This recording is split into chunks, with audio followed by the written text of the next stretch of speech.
Assalamualaikum warahmatullahi wabarakatuh. Salam sehat, sukses dan bahagia selalu buat Bapak Ibu sekalian. Pada kesempatan kali ini saya, Istiati Hatma Malewai, ingin menyampaikan materi tentang pengembangan IPK atau indikator pencapaian kompetensi. Adapun indikator pencapaian kompetensi atau IPK ini merupakan sebuah bagian yang tidak terpisahkan daripada perangkat pembelajaran kita, di mana IPK ini merupakan penanda tercapainya suatu atau sebuah kompetensi untuk peserta didik kita. IPK harus disusun dan dikembangkan sendiri oleh guru. Jadi untuk menyusun IPK, gurulah yang harus menyusun dan mengembangkannya sendiri. Jadi tidak bersumberkan lagi, tidak bergantung lagi kepada apa yang tertuang di dalam buku siswa ataupun silabus itu sendiri. Dengan memperhatikan karakteristik materi ajar dan peserta didik serta lingkungan pembelajaran secara khusus. Jadi IPK ini benar-benar disusun dan dibangun oleh seorang guru dengan memperhatikan tentang karakteristik materi ajar serta karakteristik siswanya. IPK merupakan jantungnya perangkat pembelajaran guru, karena dengan IPK ini kita bisa menentukan materi ajarnya, kita bisa menentukan media, model pembelajarannya sampai kepada teknik penilaiannya. Merumuskan IPK harus sesuai dengan bunyi KI KD-nya. Jadi IPK itu didasarkan bersumber daripada bunyi yang ada di KD-nya. IPK pengetahuan setidaknya disusun minimal 3 per KD untuk pengetahuan.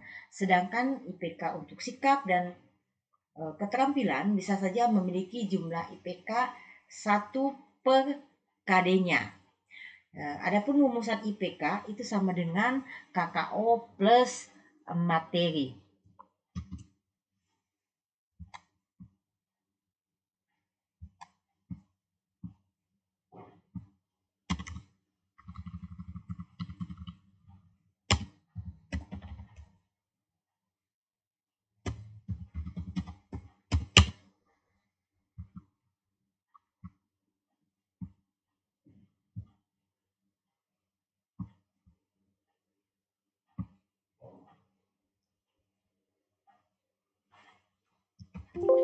Ya, sama halnya dengan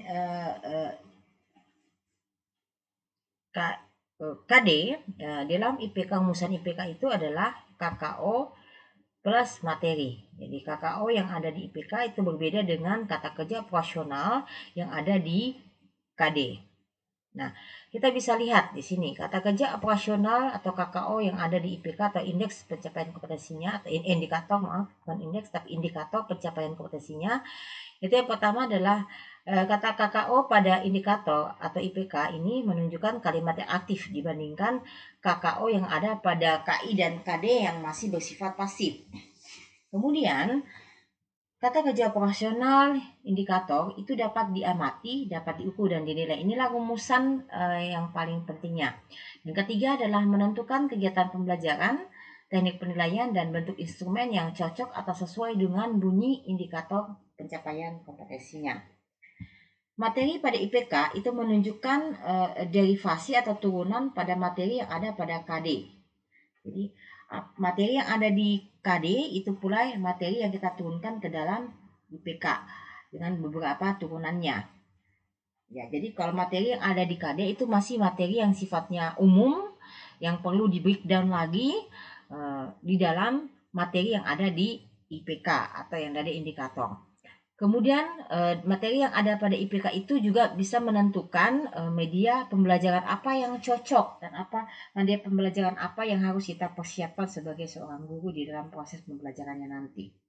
Teknik menyusun IPK dari KI dan KD, ya kita pertama adalah kita menelisik bunyi kata kerja operasional pada bunyi KD-nya.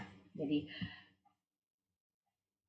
bunyi kata kerja operasional yang ada di KD itu kita telisik. Apakah kata kerja operasional itu sudah dapat diamati, diukur atau dinilai? Maka bisa saja bunyi KD tersebut itu dapat menjadi IPK. Namun, jika KKO tersebut tidak dapat diamati, tidak dapat diukur, dan tidak dapat dinilai, maka kita menyusun IPK dengan KKO yang lain yang dapat diamati, diukur, dan dinilai. Contoh, kata kerja operasional untuk sikap spiritual yang ada di KD 1.1 misalnya. Contohnya kita bisa lihat di berbagai sumber yang ada di silabus kita atau di dokumen kurikulum kita, itu ada kata-kata yang menghayati, mengamalkan, menghargai, meyakini, mensyukuri. Itu semua itu belum bisa diamati, belum bisa diukur, dan belum bisa dinilai.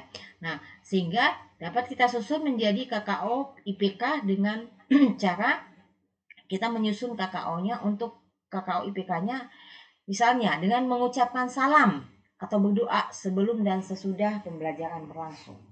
Jadi menghayati kebesaran agama, kebesaran menghayati kebesaran eh, ciptaan Tuhan yang Maha Esa, mengamalkan ajaran-ajarannya itu belum bisa diamati. Tapi kalau pada saat kita mengejawantahkannya dalam bentuk mengucapkan salam atau mengucapkan atau berdoa sebelum dan sesudah pembelajaran berlangsung, itu dapat diukur, dapat dinilai, dan dapat diamati.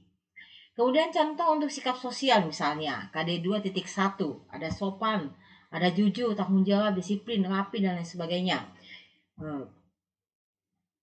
KKO yang ada pada KD ini itu belum bisa diukur, belum bisa dinilai, belum bisa diamati. Sehingga yang akan kita lakukan itu adalah menerjemahkan sikap sopan itu seperti apa, sikap jujur itu seperti apa, sikap tanggung jawab itu seperti apa. Itulah bunyi daripada KKO IPK. Misalnya, KKO IPK yang ada di sikap sosial ini misalnya bersikap hormat kepada siapa saja, berarti dia memiliki sikap merupakan indikator daripada KD sopan atau santun. Tidak menyontek pekerjaan orang lain atau berkata sebenar-benarnya ya faktanya. Maka dia memiliki indikator kejujuran. Hadir menyelesaikan tugas tepat waktu. Ya, hadir atau menyelesaikan tugas tepat waktu itu merupakan indikator daripada KKO KD daripada disiplin, KD sikap sosial daripada disiplin. Nah, itu untuk sikap. Sekarang kita masuk ke KKO yang ada di pengetahuan. Untuk KD pengetahuan biasa kita dari berbagai macam kata kerja operasional ada satu kata kerja operasional yang bunyinya memahami. Memahami ini belum bisa diukur, belum bisa dinilai, belum bisa diamati. Sehingga dapat disusun KKO dari KD memahami ini dengan cara menuangkan KKO IPK-nya dalam bentuk menuliskan atau menjelaskan. Kemudian bunyi KD 3 yang dapat juga dijadikan IPK pengetahuan itu jika bunyi KD-nya sudah dapat diamati, dinilai, dan diukur. Seperti misalnya banyak hal kata kerja operasional yang ada di KD itu banyak yang bisa dijadikan sebagai kata kerja operasional yang ada di IPK. Seperti misalnya menuliskan, menyebutkan, mengidentifikasi, menghafalkan, mengklasifikasikan, menguraikan, dan menjelaskan serta lain sebagainya. Yang langsung bisa dapat diukur, dinilai, dan diamati. Untuk KKO keterampilan, kata kerja operasional keterampilan, biasanya kebanyakan KD 4.1 sama dengan bunyi IPK-nya 4.1.1 atau 4.1.2 dan sebagainya. Karena bunyi KD-nya sudah dapat diamati, dinilai, dan diukur. Misalnya, melafazkan. Nah, ini melafazkan itu biasanya di lapangan yang saya dapatkan itu sering disamakan dengan menghafalkan, padahal melafazkan itu beda dengan menghafalkan. Melafazkan itu lafalnya, mahrajatul hurufnya misalnya. Melafalkan bunyi huruf hijaiyah itu beda dengan menghafalkan huruf hijaiyah, sangat berbeda. Satu menghafalkan untuk kompetensi pengetahuan, sedangkan melafazkan untuk kompetensi keterampilan, itu perlu ditekankan. Kemudian mempraktekkan, menuliskan, dan mengurutkan, dan lain-lain sebagainya. Itu barangkali yang bisa saya sampaikan dalam kesempatan kali ini. Salam ukhuwah dari saya. Teman-teman bisa menghubungi saya jika sekiranya ada hal-hal yang perlu kita komunikasikan dan kita diskusikan secara bersama. Assalamualaikum warahmatullahi wabarakatuh.